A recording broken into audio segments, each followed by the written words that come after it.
14 दिसंबर आज गीता जयंती के शुभ अवसर पर हम गीता के उन विशेष पहलुओं को भी समझेंगे और साथ ही साथ जानेंगे कि गीता ज्ञान के बाद गीता की प्राप्ति क्या हुआ, उस ज्ञान का प्रारब्ध क्या हुआ।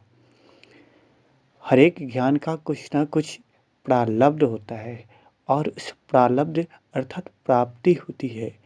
ज्ञान जो होता है विवेकवान, ऊर्जावान और ओजस्वी बनाता है। तो क्या परमात्मा द्वारा दिए गए श्रीमद् भगवद गीता ज्ञान जो सर्वशास्त्र शिरोमणि है और सर्व ज्ञानों में शिरोमणि है, जिस गीता ज्ञान को अगर देखा जाए तो इसी को ब्रह्म ज्ञान, ईश्वरीय ज्ञान और कई नाम दिए जा सकते हैं। सबसे पहले हमें यह भी समझना होगा कि गीता ज्ञान दाता कौन है और गीता ज्ञान लेने वाला कौन है।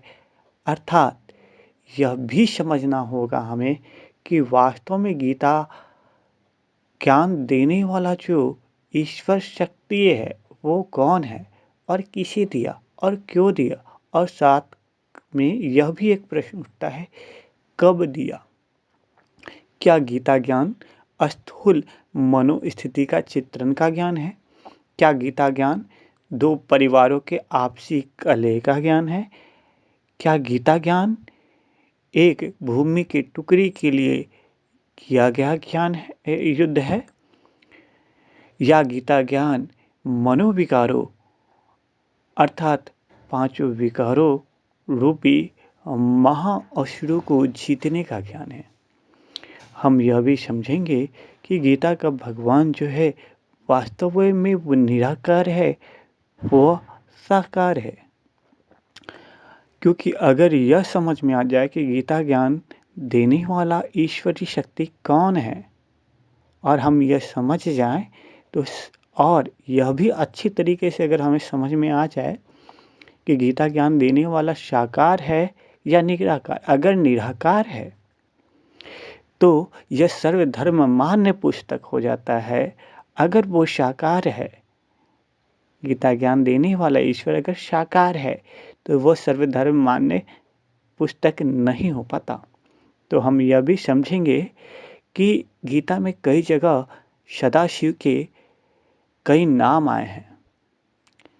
साथ साथ सदाशिव जो निराकार ज्योति बिंदु स्वरूप है ये भी आया है। साथ साथ यह भी आता है कि परमात्मा जो है वो स्वयंभू है। परमात्मा जो है वो पिताओं का भी पिता है। तो गीता में ये शब्द आए हैं कि परमात्मा जो है वो पिताओं का पिता है। तो क्या कृष्ण पिताओं के पिता हो सकते हैं? ये भी जानेंगे। क्या कृष्ण जो है या शिव जो हैं, इन दोनों में ईश्वर कौन?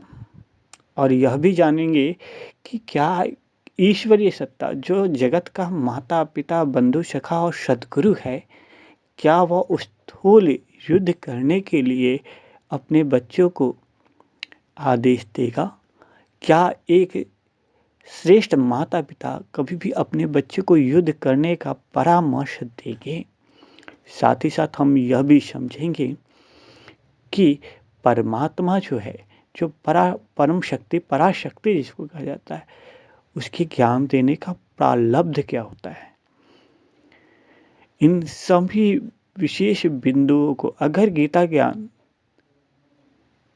निराकार परमपिता परमात्मा द्वारा दिया गया अगर ज्ञान सिद्ध हो जाए तो आज भी सभी धर्मावलंबी में इस चीज़ को अनुभव कर लेंगे कि वास्तव में गीता ज्ञान दाता ही सभी धर्मों का ईश्वर है।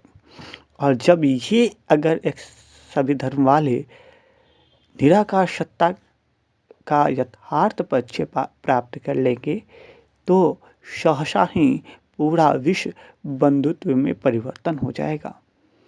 जिस तरह हर एक ज्ञान का जो प्रारब्ध होता है वो सुखद ही माना जाता है, लेकिन अगर देखा जाए तो गीता ज्ञान जो है वो सर्वोच्च ज्ञान है।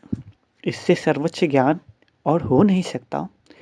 तो यह भी समझेंगे कि वर्तमान में जो गीता हमारे पास है, क्या वही संपूर्ण गीता ज्ञान है या कुछ और भी है?